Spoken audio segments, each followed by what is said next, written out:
Good morning, good afternoon, good evening. If you've ever joined my lives, and yes, I do know it's been a few weeks, but if you've ever joined any of my lives, I always open with the same greeting because I do think that it is so very cool that the world that we live in today allows us to join no matter where we are in the world, nor what time it is. Sorry.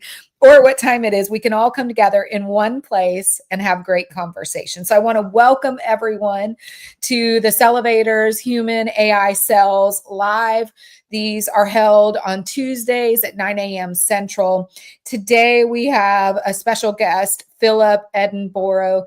We have who is a salesperson by profession, which most of the people we've had on here have most certainly been in sales, but they're coaches or they've written books, or today we're going to have a real life conversation with someone who's in the trenches every day and who has been for a while.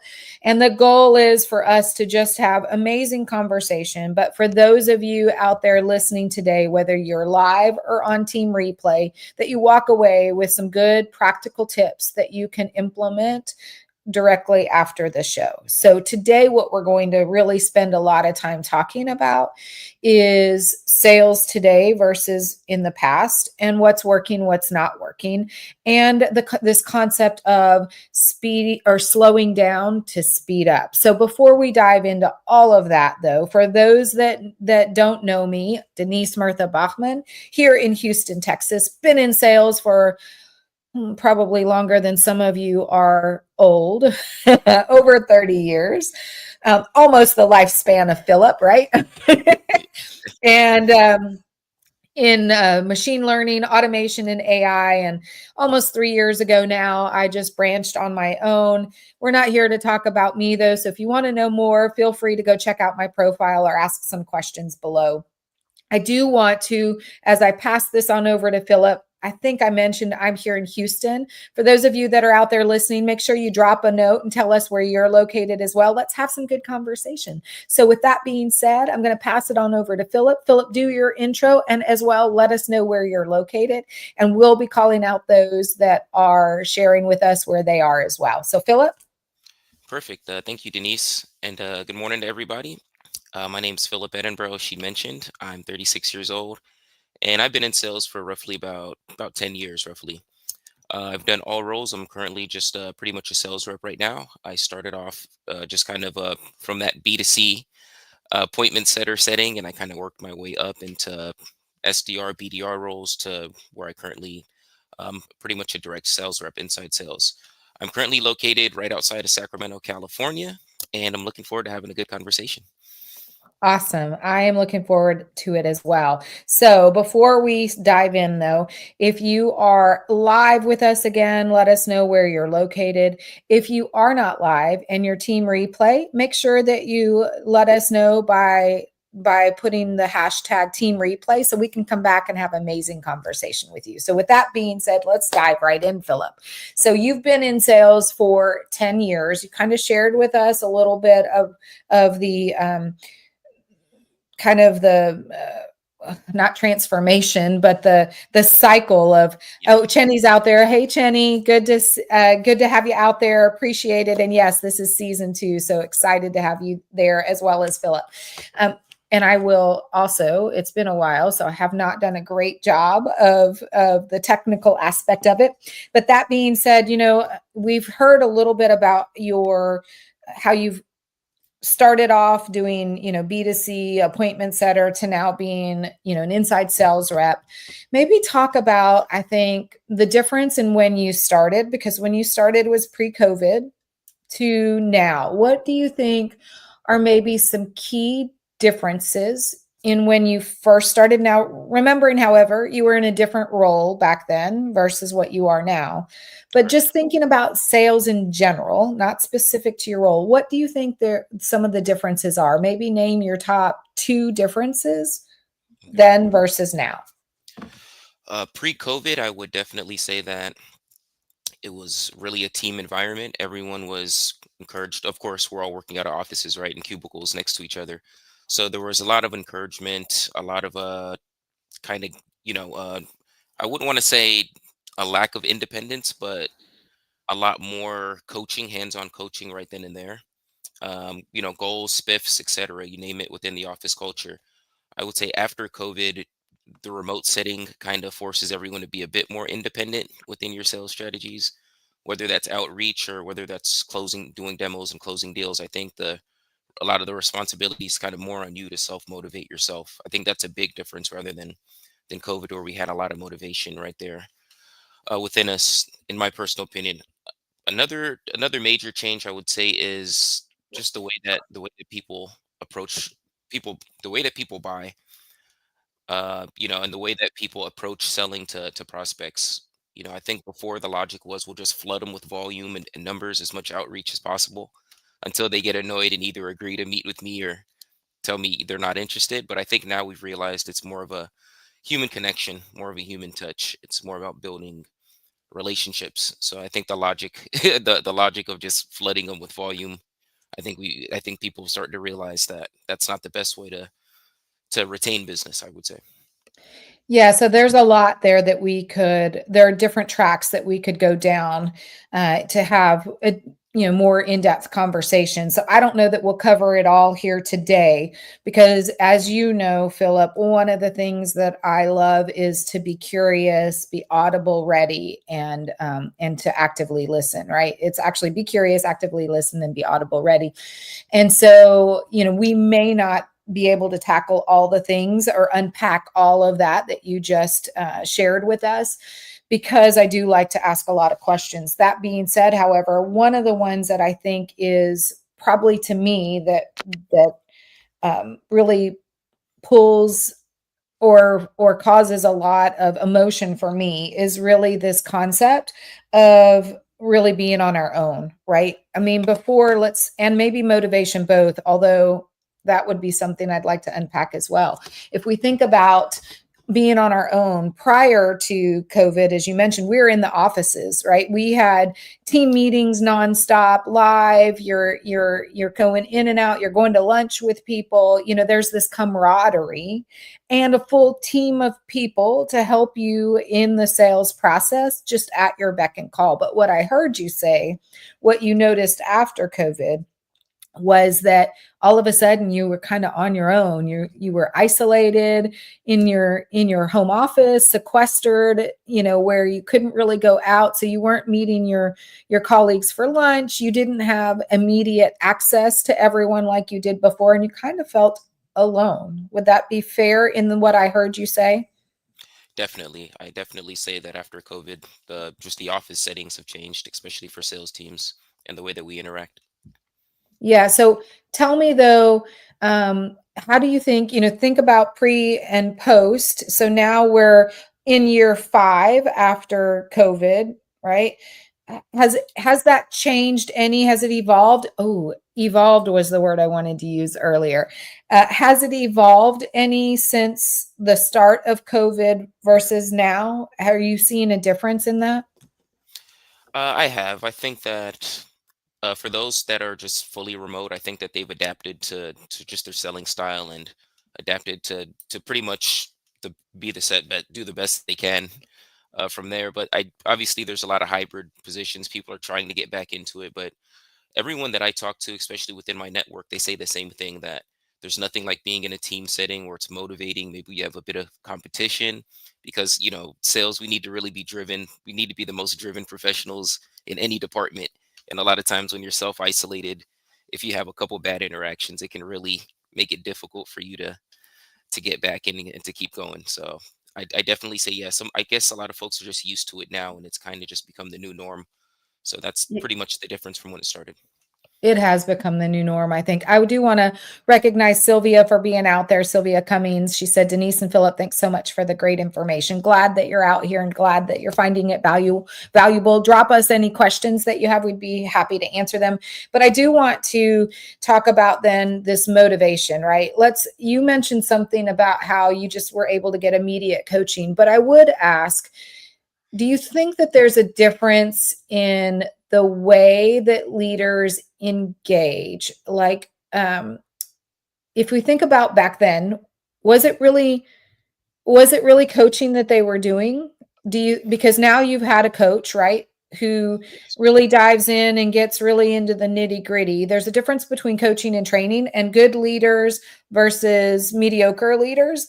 I always believe that leaders who coach are by far the most phenomenal, but those are few and far between, leaders who can actually coach. Instead, they spend a lot of time on numbers and doing deal reviews. Maybe share with me what you see in most sales leaders that you engage with. Perfect. No problem. I would say, just to answer the first part of your question, Denise, I think there is a difference between a coach and, just your average manager or sales manager. And the reason being, I believe that a coach, they're there to listen to to you, to point out where you can improve and to help you along that process. Uh, Pre-COVID, when I first started out in sales, and just regardless of the roles, I just remember instances to where they just look at the numbers, look at the quotas. It doesn't matter if your pitch is off, that's your fault. You have to figure it out. They just care about, like, hey, we want you to do this amount of whatever deals or meetings, whatever the case is, per week or per month, and then that's just what you have to do. So I think that's just the difference. There's a lot of pressure on your average sales leader rather than a coach who may have the ability to kind of coach you differently. But yeah, I would definitely say,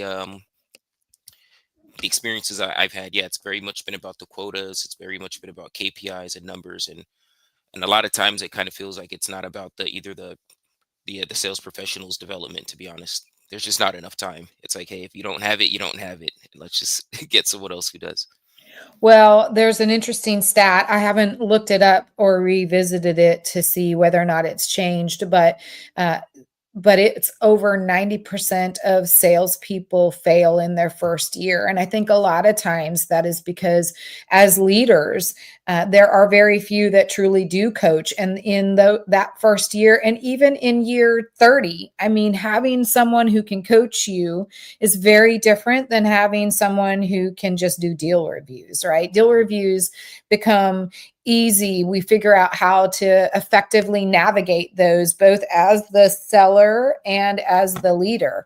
But coaching is where we really see the difference in how we sell, because we've got someone who really focuses on us as individuals. Now let's move away though from that, because we could argue that, and we're not going to make a difference in today's conversation necessarily around coaching versus necessarily just leading. But, one of the things that I think is interesting is a statement that you made that, when you're isolated, it's, we as sellers have to be motivated. So how do we motivate ourselves, right? How do you, now that you're on your own, now I think in this new role that you're starting, you're actually going back into an office. Yeah. But as you've been on your own, what have been some of the, take motivation aside, right? Because if you don't have a motivator, as salespeople, we really have to be our own motivators. So if you don't have anyone, how have you motivated yourself? What are some of the things you've done that those that are out there listening who are, salespeople working from home, what do you think some tips are that could help them so they could find that motivation within? For me personally, some of the tips that help motivate me or just kind of, propel me through the day are knowing when to take a break and not to get burnt out. As far as like something simple, just standing up, getting a fruit or something to snack on, just stretching your legs. I think knowing, I would say another consistent, to be honest, I'm big on growth. So like I do read a lot of books. I try to motivate myself that way, and continuous learning, whether it's trainings, it's certifications.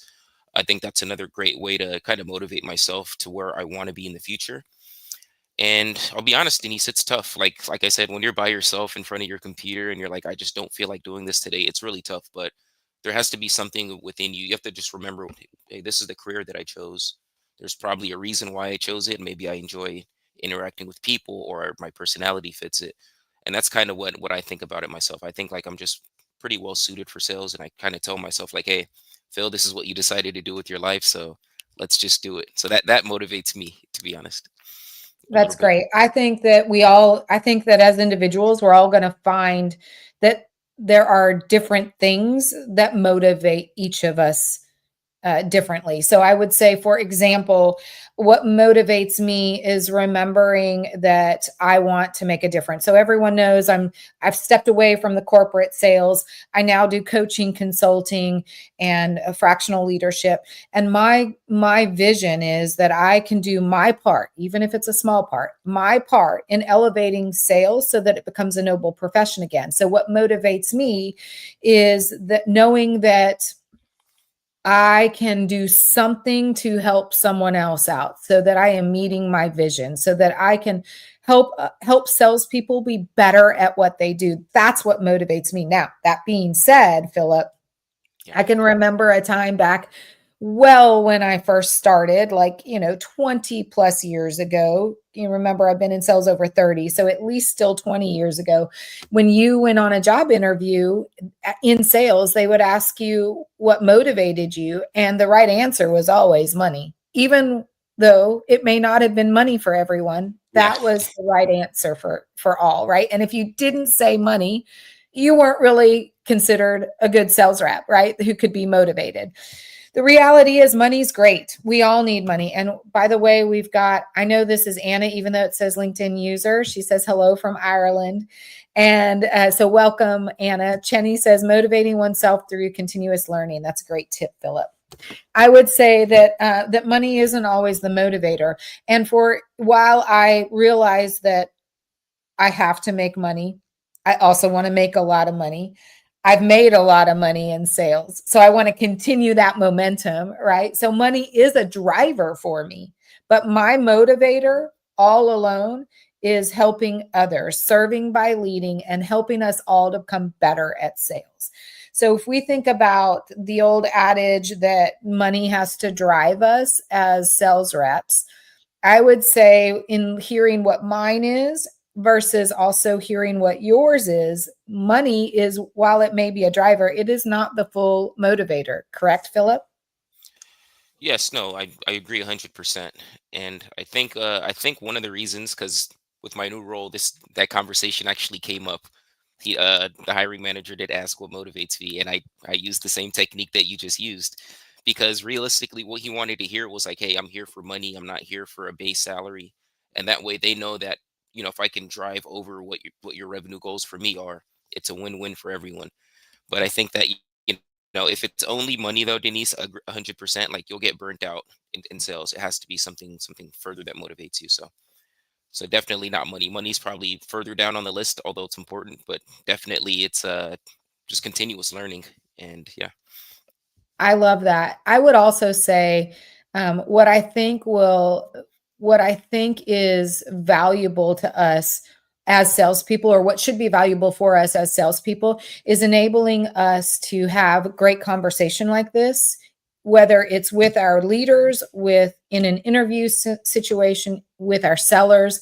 I'm going to pivot a little, because one of the things I am super excited that I want to discuss a bit further is really about sales technique, because and we're doing a major shift. We just went from what motivates us, the difference between pre-COVID and COVID, and I'm taking a huge shift, which was not really a natural progression in this conversation. But one thing that I've noticed about you, Philip, and what I think I am hopefully we are learning individually as sales reps, is that in order for us to really be good at what we do, we have to have amazing conversation, and that only happens if we're listening. And there's a huge difference in listening for information, like you have your 20 questions that you want to get answered, or versus listening to have good conversation.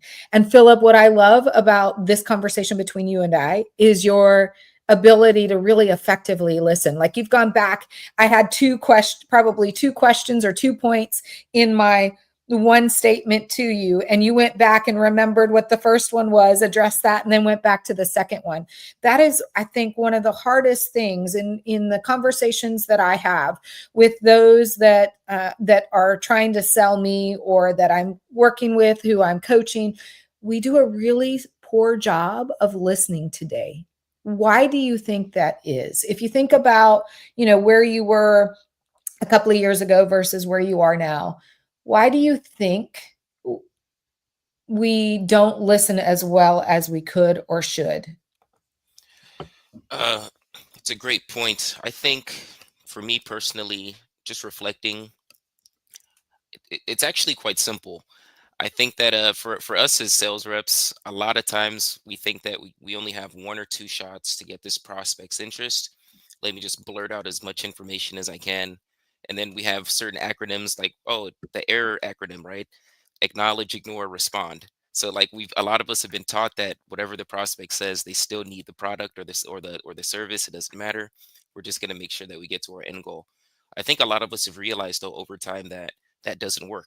The prospects either just going to hang up on you, they're not interested, or the client, or they're not going to, if you want a recurring client when that contract's up, they're going to say, hey, well, my needs initially weren't met because the sales rep just got me locked into something that I don't really want, or it didn't fully understand my needs. So I think it's fear because it's, if there's that awkward pause to where like, oh, I'm giving them too much time. It's almost as if we're giving them an opportunity to say no or to ask harder questions. And but I think that's where you really dig into it, and that's the difference between having a fully qualified prospect versus somebody that you sold something to that probably doesn't need it and who's probably going to cancel in a month, if that makes any sense. It does, and you're speaking my language because I think that a lot of times we, as salespeople, have these list of questions that we call our discovery questions that we need to get answered. We work on getting those answered. We hear just the answers that will apply to the question we asked, and then we don't tend to listen to the rest of it and start to go down that path. When I talk about being curious, I always say you should have an intent for your call. And once you've got that intent, list your top 1 to 3 questions you have to get answered, right? To determine whether or not you've got a real opportunity here, right? And then the rest you let flow. And if you do that in a way that when you have when you have a list of 20 questions, you want to get those answered and you don't take the time to listen or ask the second and third line questions. If you only have 1 to 3 questions, these are the ones that I have to get answered at some point or another. Then you allow the conversation to flow a bit more. And when you ask your first question, then you can start asking the second and third question that applies to the answer that your buyer or prospect just gave you, right? It allows for true conversation. And I think, like you said, we then really start to, you didn't say this, I'm going to summarize what you said though, which was essentially we start to really uncover what the buyer is really trying to solve to, because most times the buyer is trying to solve to a systemic problem. They know they got to solve a problem and they need a solution. But when we ask those second and third line questions, we actually tend to get closer to probable root cause when we're solving to that versus the systemic problem. We build a stronger partnership, and 2, we usually sell a larger deal because we're solving to the real problem, a larger problem. And we've then built this partnership because we actually were interested, curious, and we asked the questions that allowed them to feel like we cared. And because we do, right? Usually, I mean, that only comes through if you really do care, the ability to ask second and third line questions, but they know that we care about them and want to help them solve a problem. So that I just talked a lot. But I think this is important to uncover, because I think that's where we, as salespeople, what I see the most struggle with is this ability to have good conversation. They're not listening, they're asking their questions, and they're listening just enough to get those questions answered and not really solving the probable root cause. So those were really 3 key issues there as sales today. But you're starting this new role, right? You've had this evolution. That was the word I was trying to think of later. You've had this evolution of your different sales career now, or in your sales career in these different roles. You're now in this inside sales role, going back to the office. What are you the most excited about? I'd say I'm the most excited about just the atmosphere. When I'm hearing folks hitting the dong when they have a deal closed, or just just seeing the numbers on the board, so I know like, hey, I got to get it up for the rest of the quarter. It's just when we mention the topic of motivation, I think it's a lot easier to be motivated with just a conducive environment than it is to self motivate. So I'm excited. Yeah, I'm just excited to be able to have that manager right there to get on demand coaching and just to the competition. I would say I'm excited about the competitive side of sales once again. So yeah. Yeah, I like that. That excites me. That being said, not everyone needs that environment. Not everyone loves being at home and working from home as a isolated sales rep either, right? So I'll be interested to have you come back and share with us, because now you've been working from home versus going back into the office. Like 6 months into, I'd love to have you back and really uncover whether or not you really loved it, or if you could create this hybrid role where you could go in some and work from home some. What would that look like? But I would say then, if we're thinking about this inside sales role, the environment's going to be fun, but in all the things that you've learned over the course of the last, 10 years in sales, what do you what are you going to focus the most on in doing, or in continuously executing on in sales? What do you think is the one thing that sticks with you that you're going to continuously do that is working well for you? There's a few things. You mentioned one a little bit earlier, conversation. I think that you're 100% right, where most of me and my colleagues in direct sales are terrible at having conversations. And it could be either due to nerves, it could be either due to just volume that you're trying to get through, working a list or something like that. But I think conversation is definitely something that I'm going to try to implement, as far as just being natural, letting it flow, not sounding too salesy, not sounding too pushy, just, truly believing that we have a solution that can benefit you. I would also say that another thing that I've picked up is, of course, volume and effort. Every day that I go into work, like just knowing, like, hey, I'm here for, excuse me, this allotted amount of time. So I'm going to just do as much activity as I can within this allotted amount of time. So that I can at least say at the end of the day, hey, I did my best to reach out to as many people as I can, to do schedule as many demos, etc. So definitely, yeah, so I'd say those two are two of the main things that stick out to me, and as well as listening to anytime that I do any activity, just listening and making sure that I'm replying, relevant information to what they're asking me, and I'm not just going off in another direction. I like that. Now, what is the one thing you're going to discontinue or not do? You and I have been working together for a few months now. Over the time, what's one thing that you did before that now you just are not going to do any longer, especially now that you're starting this new gig? One thing that I've done that I didn't see as much results from is I'm gonna at least mix up my outreach the way that I do it. So rather than just do 100% cold calls and do nothing else, I'm gonna actually engage in social and engage a little more in emails, because I do know that a lot of times if you can't get somebody on the phone, it doesn't mean, we're in a social era, I'd say a social generation. So there is a lot of potential for that, to mix up my selling techniques, or my Yeah, outreach. so I love that, because I would say a few things. One is cold calling, the way it's done today. You see a less than a 1% success rate. And the really good ones may get up to 4 or 5%. But if you think about making 100 calls and you only get 1 to 5 people on a call where you have conversation, that's not even converting them, that's just conversation. I mean, the success rate is super low. However, we all know that the traditional sales role still does require some cold calling, so mixing it in.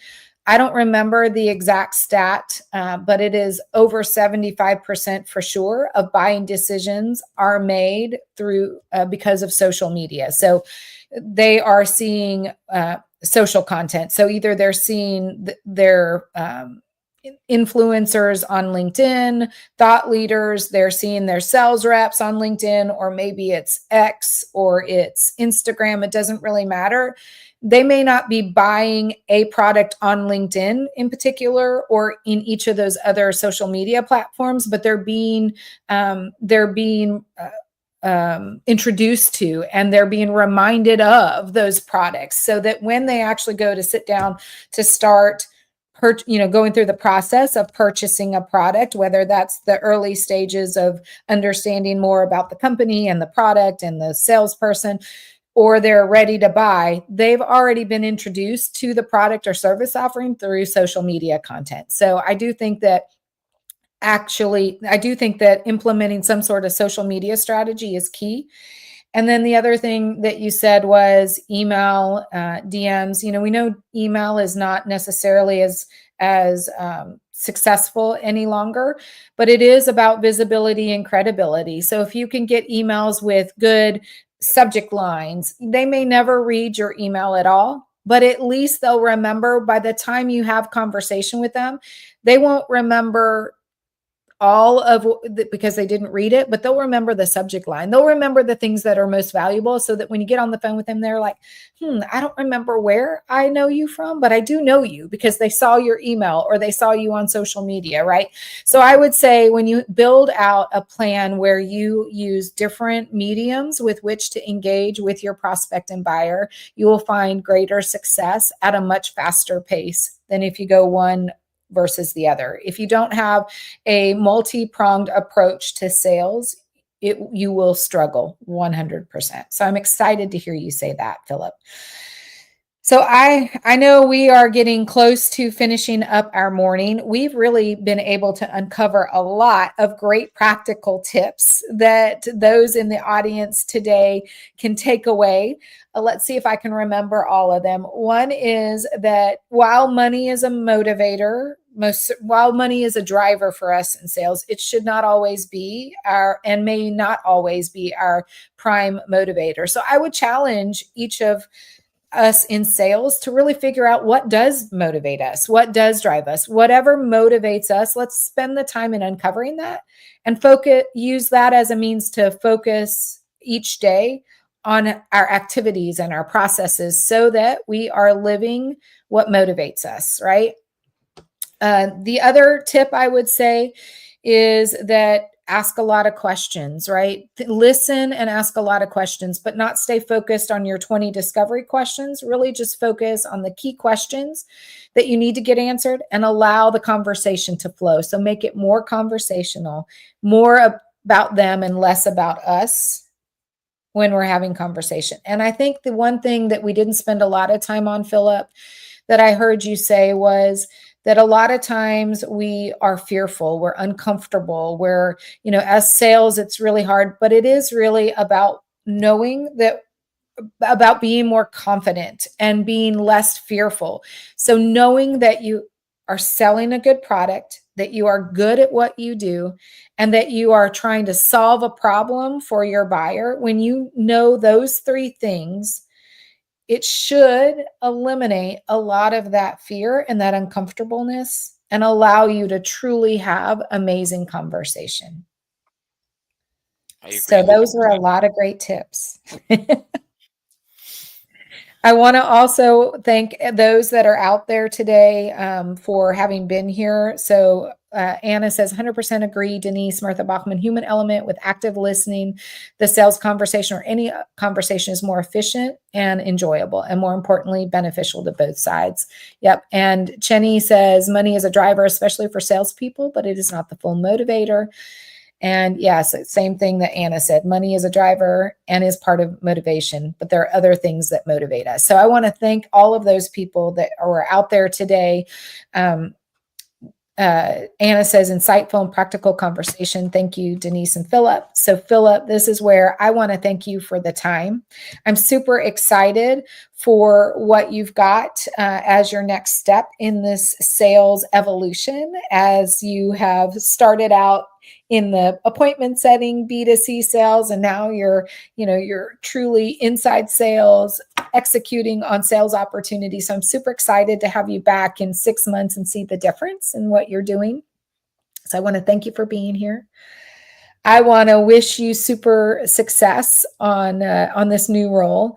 I want to leave with everyone this, that, we can only continue to elevate ourselves as sales professionals by listening to and taking on new ideas and processes and thoughts around how we can effectively be the best versions of ourselves in sales, because ultimately we are here for our buyers, and we can only be there for our buyers when we are comfortable in what we're doing. So I think my biggest takeaway from all of this, Phillip, is that we have to fear less and be more confident. When we do that, we can engage in better conversation. So Phillip, what would be your last takeaway that you would want to leave everyone with? My last takeaway would definitely be to just be confident, have fun, be conversational, and yeah, it's not, even though these are our professions, we can still have some fun with it and just make it yeah, just have some fun, have a conversation with someone, just find out what their needs are and just move from there. So yeah. Well, and Phillip, for those of you that don't know where to find you, you are just now really starting on your LinkedIn journey, correct? Correct. So I'm starting to post a little bit more content. I'm as Denise said, I'm not the most prevalent there, but I'm trying to change that. So I will be starting to post a little bit more on LinkedIn.